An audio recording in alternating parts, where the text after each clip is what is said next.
Sir एक दो school of thought है। बेसिकली यूएस में 1965 में इस स्पोर्ट का इंट्रोडक्शन होता है। इसके साथ साथ यूएस में अगर हम लास्ट 10 साल का डेटा देखते हैं तो हाई केपेक्स पे वहाँ पे पिकल बॉल कोर्ट बनाए जाते हैं, जिसमें रिटर्न ऑन इन्वेस्टमेंट जो होता है काफ़ी देर के बाद आता है। इवन रेंटल्स तो वो चार्ज भी नहीं करते। इंडिया में हम देख रहे हैं कि फास्टली कोर्ट्स बन रहे हैं, कई बार मटेरियल्स का इस्तेमाल सही होता है, नहीं होता है, और उतनी ज़्यादा इंजरीज हो रही है, उतनी ज़्यादा प्रॉब्लम्स हो रही है। मुझे आपसे ये पूछना है कि ग्रोथ रेट तो इंडिया की काफ़ी तगड़ी है, पिछले 3 साल में 275% का ग्रोथ देखा गया है। लेकिन हम यूएस से क्या सीख सकते हैं सर? मतलब उनसे हम क्या 10 साल की क्या लर्निंग्स ले सकते हैं ताकि इंडिया और फास्टली ग्रो कर पाए? देखो, ये स, आपका जो सवाल है उसको आंसर देने के लिए मुझे थोड़ा आगे पीछे जाना पड़ेगा। Please pardon me if I. No no sir, please.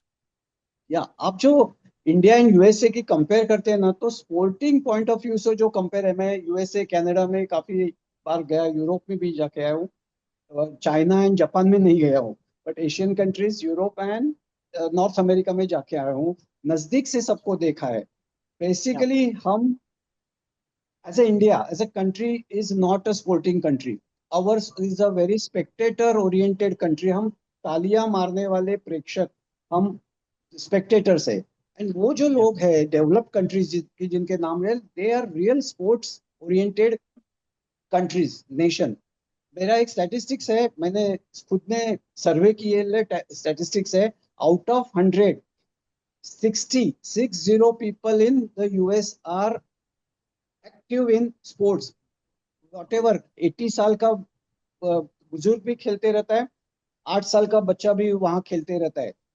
Visa Vij India में अगर 100 लोग हम लोग लेते हैं, एज अ इंटरव्यू लेते हैं कि आप कब खेले हैं, कब खेले, only 10 out of 100 are active in sports today. Rest of the 90 people are indirectly related with the sports, maybe as a spectator, maybe as a merchant, maybe as a commentator, maybe as a cricketer, critic.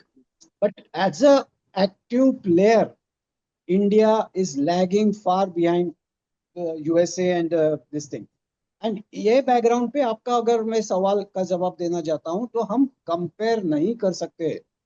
Pickle ball एक जरूर एक ऐसी चीज लाई है, हमने हमने नहीं लाई है, थोड़ा मैं ओवर स्टेटमेंट कह सकते, जो आई है अभी हमारे सामने, ये नॉन प्लेयर को प्लेयर बनाने वाली चीज लाई है। वो उसके रीजंस भी हम लोग जाएंगे, उसमें डिस्कशन में जाएंगे, बट एक श्योर बात है, रेस्ट ऑफ द स्पोर्ट्स जितने भी है, वो ज्यादा एथलीट है, ज्यादा टेक्नोलॉजिकल है, ज्यादा कॉस्टली है, ज्यादा इंजुरी प्रोन है, बहुत है। बट पिकल बॉल एक ऐसी है, वो gender neutral, age neutral, ability neutral, financially reasonably priced है, जो इंडिया के पॉपुलेशन को एकोमोडेट करने वाला ये स्पोर्ट है। इसीलिए हम हमारे सभी स्टेक होल्डर्स ने, इंक्लूडिंग गवर्नमेंट, कॉर्पोरेट्स, आप जैसे मीडिया, हम जैसे गवर्निंग बॉडीज, प्लेयर्स, सभी ने उस पे एक इस तरह का फोकस करना चाहिए कि ये नीचे से नीचे, नीचे से टपके के टपके तक आज जो हम लोग देख रहे हैं, वो इलीट स्पोर्ट्स बन रहा है, which is also good. I don't say celebrities खेल रहे हैं, कॉर्पोरेट खेल रहे हैं, लेकिन क्या देहात का फार्मर खेल रहा है, क्या मजदूर खेल रहा है, क्या कोई एक आम गृहिणी, मतलब हाउस वुमन कर रही है, हाउसमेड खेल रही है, उसको भी उतनी जरूरी है जितना बड़े बड़े लोगों की जरूरी है। सो सर, का वापिस सवाल जो है कि हम यूएस से क्या सीखे, तो मैं पहले कहूंगा कि हमारे यहाँ स्पोर्ट्स कल्चर बने, not just only restricted to pickle ball. Sports का जो बेस है, हमारा बेस बहुत ही सुकड़ा हुआ है, नैरो बेस है, वो ब्रॉड बेस करने की जरूरत है। एंड उसमें पिकल बॉल जैसे 100 और खेल आने चाहिए, तब जाके ये ब्रॉड बेस बने। So that is my take on your question. Yeah.